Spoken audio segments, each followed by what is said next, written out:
Hey, good day. My name is Frank Davis, and I'm here to give you your message for the week. You know, over in Proverbs chapter 1, verse 7, it just reads, "The fear of the Lord is the beginning of knowledge, but fools despise wisdom and discipline." You know, a lot of times we talk about the grace of God, as well we should.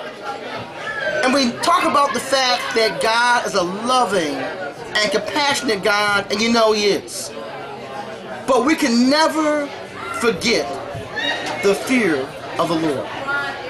The proverb writer writes that the fear of the Lord is the beginning of knowledge. And that's true on so many levels. If we forget to fear God, and the fear here, yes, it means reverence. It means having an awe of God. But within that word, it's also the sense of having a legitimate fear.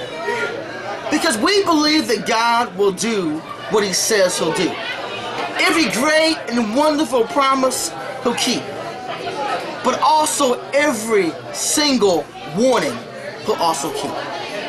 And so there's a healthy sense of fear and reverence and trembling. And when we lose that, we lose our ability to really worship and serve God.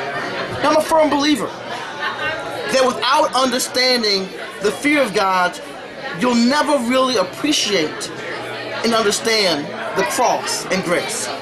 Because to really feel saved, you've got to understand what you're saved from. You know, there are a lot of things that motivate us as disciples.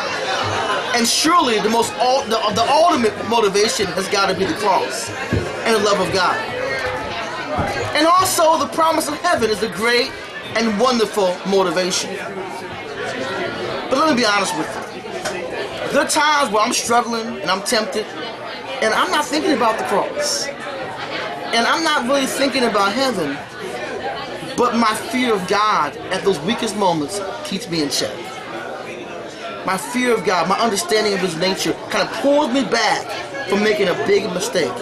We can't ever forget to have that reverence and that fear. As much as we're motivated by grace, we also have to understand God's character and our need to fear Him. Yes, to be in awe, to be in wonder, but also to understand that He is nothing to be played with.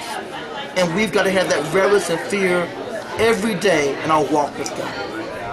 You know, I preached a sermon this Sunday called "That God is Fearsome and Compassionate." If you want to learn more about the subject, feel free to click on the link on sermons to pull up this week's sermon, and we'll talk more about it. Until next week, this is Frank Davis. Have a good week.